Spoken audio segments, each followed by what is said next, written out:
The hum of the city outside my penthouse window usually soothed me. Tonight, it was a discordant drone, a buzzing counterpoint to the turmoil within me. I swirled the amber liquid in my glass, the ice clinking softly, a sound that seemed amplified in the sudden silence of the apartment. Eleanor was out, a charity gala, she'd said. A worthy cause, no doubt. She always had a cause. I used to admire that about her. Now, it just felt like another performance. I'd received the email this afternoon. Just a single, chilling line in the subject. The truth. I almost deleted it, thinking it was spam. But something, a prickle of unease I'd been feeling for months, made me open it. The images that loaded were like a physical blow. My breath hitched. My hand trembled, sloshing whiskey over the rim of the glass. I stumbled back, the world tilting on its axis. It wasn't just the images themselves, though those were explicit enough, brutally so. It was the casualness of them, the easy intimacy Eleanor displayed with him. And then there was another and another. A cascade of faces, some familiar, some I'd never seen before, all sharing the same intimate moments with my wife. My wife. The room seemed to shrink, the expensive furniture pressing in on me. I felt a nausea rising, not just in my stomach, but in my soul. How could this be? Eleanor, my Eleanor, the woman I had built my life with, the mother of my children. The thought trailed off, incomplete. I couldn't reconcile the woman in those images with the woman I thought I knew. It was like looking at a stranger wearing my wife's face. I'd met Eleanor at a gallery opening. She was radiant, her laughter like music. I was immediately captivated. She was everything I wasn't: artistic, spontaneous. A breath of fresh air in my carefully ordered world. I was a creature of routine, driven by ambition, focused on building my company. She was a whirlwind of color and emotion. We were opposites, but somehow we fit, or so I thought. We'd married quickly, swept up in a whirlwind romance. The early years were bliss. We built a life together, a beautiful home, 2 wonderful children. I poured myself into my work, driven by the desire to provide for my family. Eleanor thrived, pursuing her passions, always supportive, always by my side. Or so it seemed. Now, looking back, I saw the cracks. The late nights she spent working on projects, the weekends away visiting friends, the subtle shifts in her demeanor, the growing distance between us. I dismissed them, attributing them to stress, to the natural ebb and flow of a long-term relationship. I was a fool, a blind, trusting fool. I picked up the glass again, the ice now melted, the whiskey tepid. I drained it in one gulp, the burning sensation doing little to warm the icy chill that had settled in my bones. I needed to know more. Who were these men? How long had this been going on? The questions swirled in my mind, a toxic vortex threatening to pull me under. I knew I couldn't confront her yet. Not until I had all the answers. Not until I knew the full extent of the betrayal. The anger was there, simmering beneath the surface, but I pushed it down. For now, I would play the part of the oblivious husband. I would smile, I would nod, I would pretend that everything was fine. But inside, a storm was brewing. And when it broke, it would be devastating. Sleep evaded me. I lay in bed, staring at the ceiling, the images from the email flashing behind my eyelids like a grotesque slideshow. Every touch, every smile, every shared moment with Eleanor now felt tainted, poisoned by the knowledge of her deceit. I tried to remember the last time we'd been truly intimate, not just physically, but emotionally. The memories were hazy, blurred by years of complacency and perhaps a willful blindness on my part. Had I been so focused on my work, on providing for her, that I'd neglected her emotional needs? The thought gnawed at me, a bitter pill to swallow. But even if I had been less than perfect, did that justify this wholesale betrayal? The sun rose, painting the city in hues of gray and pink. I rose with it, a hollow ache in my chest. I went through the motions of my morning routine: a shower, a quick breakfast, a cursory glance at the news, all the while feeling detached, like a spectator in my own life. I went to the office, a place that usually offered solace, a sense of purpose. Today it felt sterile, impersonal. I sat at my desk, staring at my computer screen, but my mind was a million miles away, replaying the images, dissecting every detail.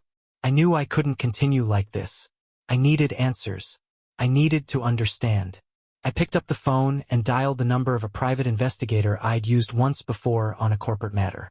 His name was Mr. Harding, a discreet, efficient man who asked no questions.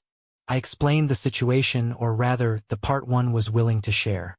I told him I suspected my wife was having an affair and I needed proof. I didn't mention the email, the photos, the sheer volume of the evidence I already possessed. I wanted more. I wanted to know the full extent of her infidelity. I need to know everything, I told Harding. Who she's seeing, how long it's been going on, everything. Harding's voice was calm, professional. Of course, mister. My last name. We'll be discreet. We'll gather the information you need. We discussed fees, timelines, the usual formalities. As I hung up the phone, I felt a strange sense of detachment. It was as if I was outsourcing my emotions, handing them off to someone else to deal with. I knew what I was doing was drastic, perhaps even obsessive, but I couldn't stop myself. I was driven by a need to understand, a need to expose the truth, however painful it might be. The next few days were a blur. I went to work, I attended meetings, I interacted with colleagues, all the while feeling like an imposter, a hollow shell pretending to be the man I once was. I watched Eleanor, studying her every move, searching for clues, for any sign of guilt or remorse. She seemed oblivious, or perhaps she was just a very good actress. She continued her routine, her charity galas, her lunches with friends, her evenings at the theater. She even seemed more affectionate towards me. A subtle shift that I found both unsettling and infuriating. Was this a calculated move, a way to allay my suspicions? Or was she simply unaware that I knew? The waiting was agonizing. I checked my phone constantly, anticipating Harding's call. I knew that once I had the full report, once I knew the full extent of Eleanor's betrayal, there would be no turning back. The anger that was simmering beneath the surface would finally boil over. And when it did, I knew there would be consequences. Harding's call came a week later. His voice, usually so neutral, held a hint of surprise, perhaps even a touch of pity. He'd sent the report to my secure email, he said, and suggested I take some time to process it. I thanked him, my voice a monotone, and hung up. I sat at my desk, staring at the unopened email, a knot of dread tightening in my stomach. I knew this was the point of no return. Once I opened that file, my life would be irrevocably changed. I took a deep breath and clicked on the attachment. The report was meticulously detailed, a testament to Harding's efficiency. It listed names, dates, locations, even brief descriptions of the encounters. The sheer volume of information was overwhelming. Eleanor hadn't just had one affair or even two. The list seemed endless, a parade of lovers spanning years, overlapping, intertwining. There were colleagues, acquaintances, even a few names I recognized as business rivals. And then there were the strangers, the men she'd met online, brief encounters in hotels and anonymous apartments. I felt a wave of nausea wash over me. This wasn't just infidelity. It was a systematic dismantling of our marriage, a deliberate and calculated betrayal. The anger I'd been suppressing surged to the surface, hot and consuming. I wanted to scream, to break something, to lash out, but I forced myself to remain calm. This wasn't the time for emotional outbursts. This was the time for cold, calculated planning. I read the report again, this time more slowly, absorbing the details. Each name, each date, each location was like a knife twisting in my gut. I learned about their secret rendezvous, their whispered conversations, their shared intimacies. I saw the photos, the videos, the undeniable evidence of their betrayal. And with each revelation, the coldness within me grew. There was Mark, a colleague from my own company, a man I'd considered a friend. There was David, a politician I'd met at a fundraiser, a man whose career I'd helped advance. There was even, no, it couldn't be, but there it was, in black and white, the name of my own brother-in-law, a man I'd welcomed into my home, a man I trusted. The betrayal cut deep, severing the bonds of family and friendship. As I read through the report, a plan began to form in my mind. This wasn't just about Eleanor anymore. This was about all of them, everyone who had participated in this elaborate charade, everyone who had betrayed my trust. They would all pay. I wouldn't resort to violence, to public humiliation. No, my revenge would be far more subtle, far more insidious. I would use my wealth, my connections, my power to destroy them one by one. I would ruin their careers, their reputations, their lives. I would make them suffer as I was suffering. The coldness within me solidified, hardening into a resolve that was unshakable. I closed the laptop, the report still open on the screen, a testament to the shattered remains of my life. I looked out the window at the city below, the bustling streets, the oblivious crowds. My world had been turned upside down, but life went on. And so would I, but I would never be the same. The man I was, the trusting, loving husband, was gone. In his place was someone new, someone cold, calculating, and utterly ruthless. And he was just getting started.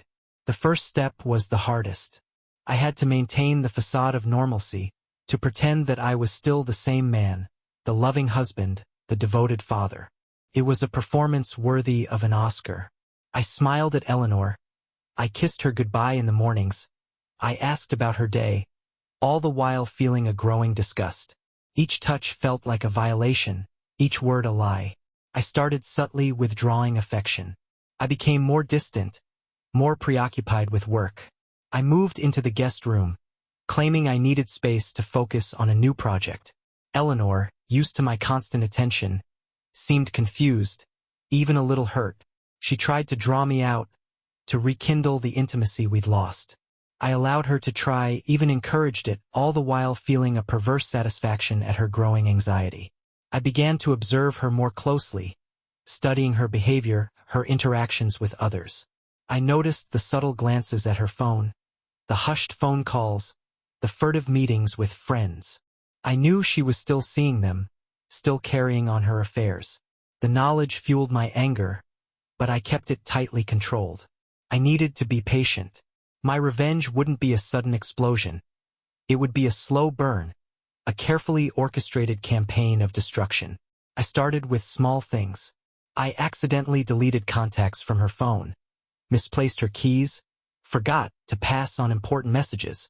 I created little inconveniences, subtle disruptions to her carefully constructed world.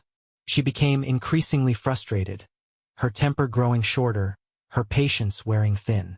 I watched her unravel, a small smile playing on my lips. I began to manipulate her social circle. I planted seeds of doubt, subtly undermining her relationships with her friends. I spread rumors, nothing concrete, just enough to create suspicion and distrust. I watched as her friendships frayed, her support network crumbling around her. She became more isolated, more dependent on me. And that was exactly what I wanted. I even used our children as pawns in my game. I subtly turned them against her, highlighting her flaws, exaggerating her shortcomings. I knew it was a cruel tactic, but I didn't care. She had crossed a line, and now I would cross every line in retaliation. The transformation in me was both exhilarating and terrifying. I was no longer the man I once was. The old Arthur, the kind, compassionate man, was gone, replaced by someone cold, calculating, and utterly ruthless. I was becoming the monster she had created, and I was relishing every moment of it. While Eleanor was slowly becoming ensnared in the web I was weaving around her, I turned my attention to the men in the report. I started with Mark, the colleague. He was ambitious, eager to climb the corporate ladder. I used that ambition against him. I planted rumors about his incompetence, his unethical behavior, his lack of loyalty. I subtly undermined his projects, withheld crucial information, and ensured his failures were noticed by those in power. Within months, he was demoted, his career in tatters. He left the company, a broken man, his reputation in ruins. Next was David, the politician.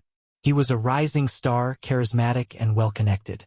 But he had skeletons in his closet, secrets he desperately wanted to keep hidden. I found those secrets and I used them. I leaked information to the press, anonymous tips about his shady dealings, his extramarital affairs, his questionable campaign finances.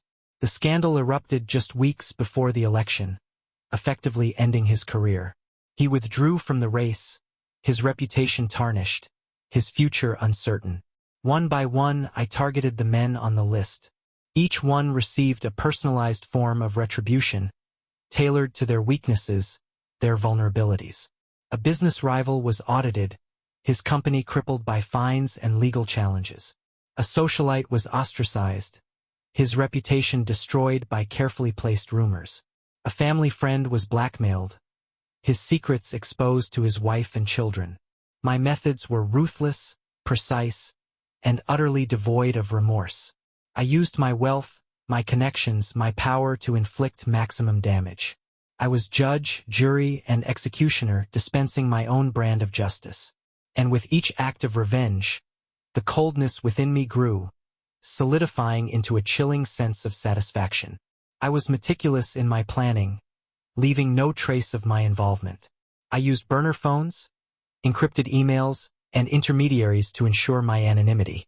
To the outside world, I was still the same Arthur, the successful businessman, the devoted husband.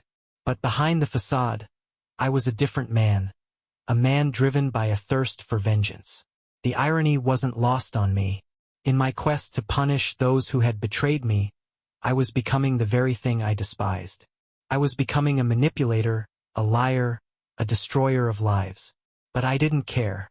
The pain of betrayal was too great, the wound too deep. I would have my revenge, no matter the cost. One of the most satisfying targets was Eleanor's brother-in-law, James.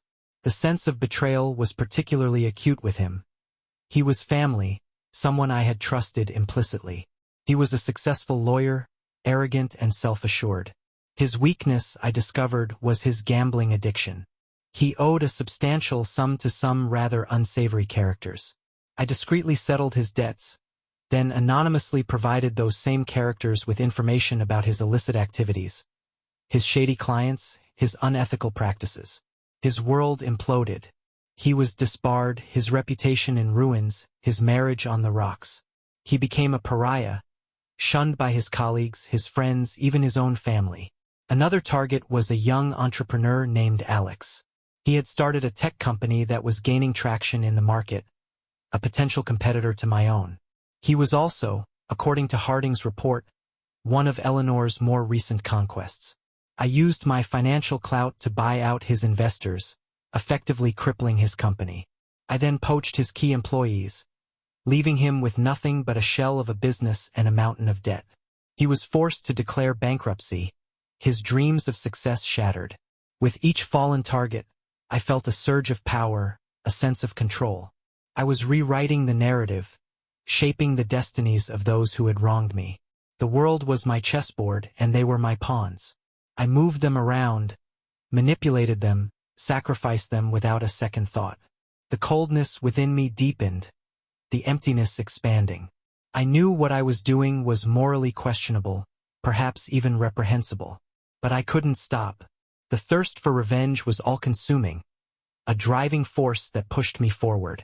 I had become addicted to the power, the control, the satisfaction of seeing my enemies fall.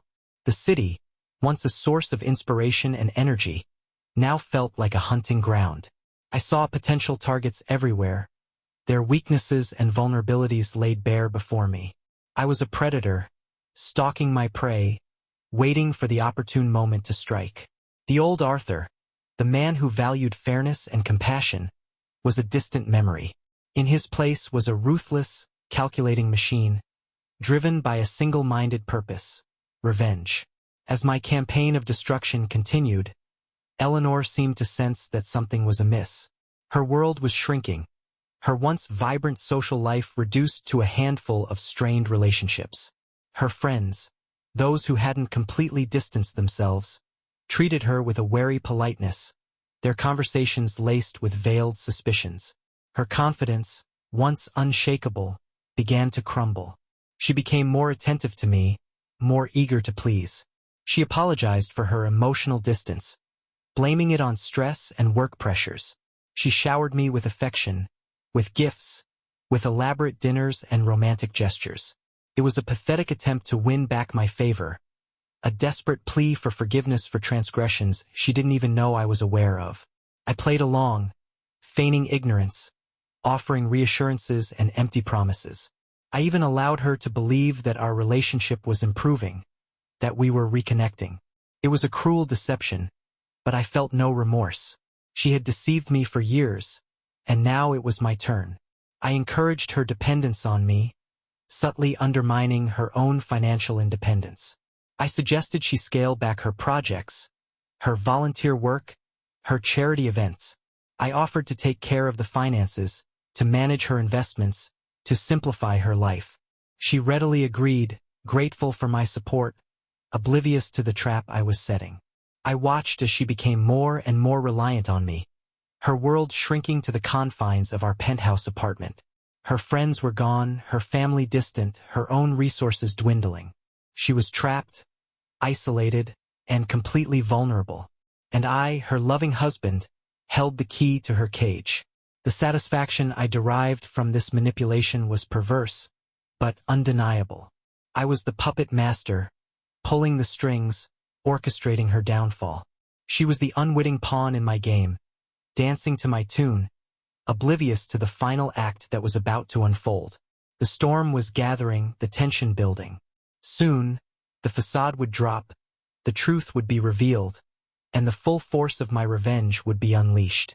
I waited for that moment with a chilling anticipation, the coldness within me hardening into a diamond-hard resolve.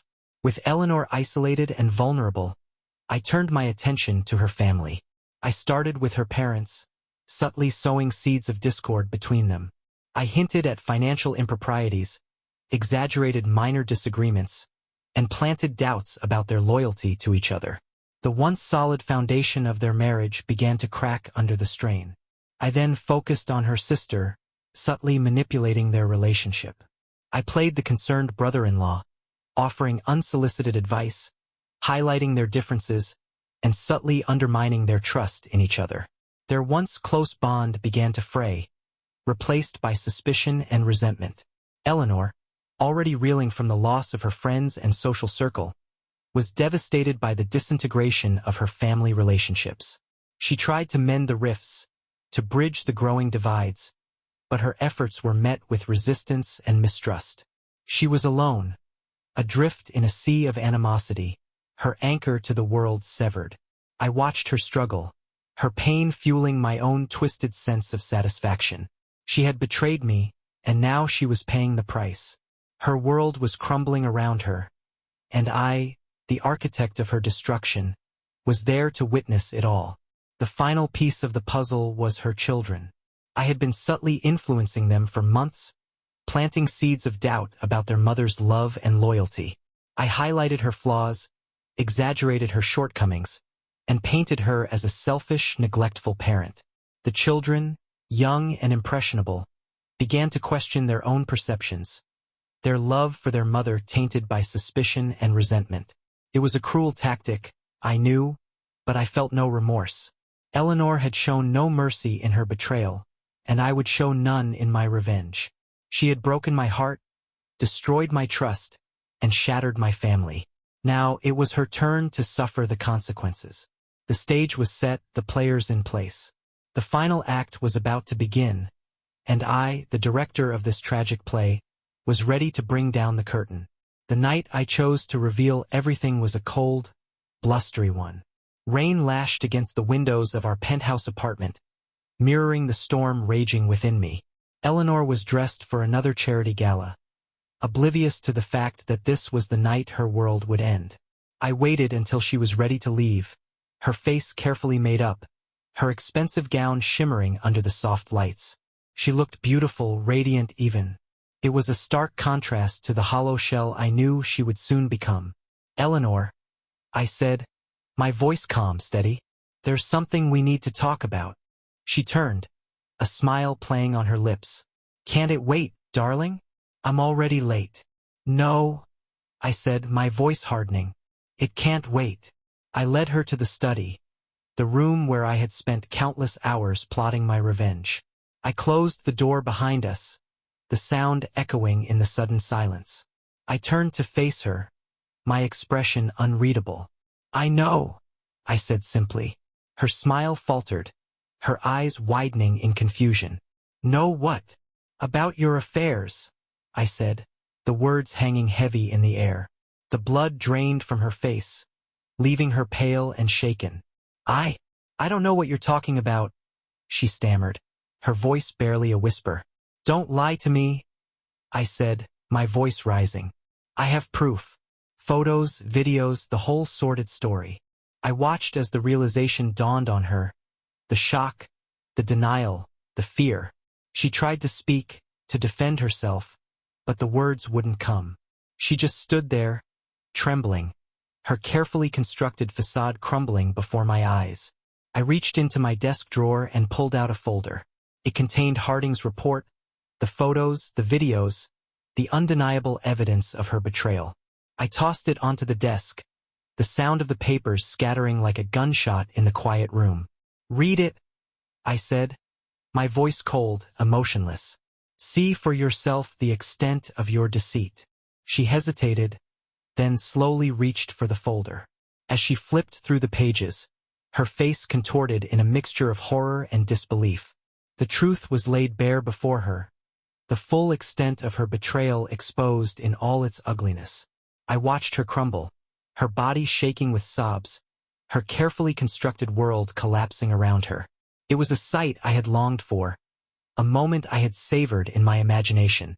But now that it was here, it brought me no satisfaction, only a hollow ache in my chest. The storm outside raged on, the wind howling like a banshee. Inside the study, the silence was deafening, broken only by Eleanor's muffled sobs. The truth was out, the damage done.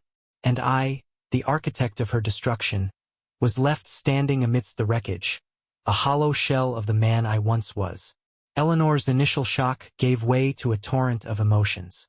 Denial, anger, bargaining, and finally, a desperate plea for forgiveness.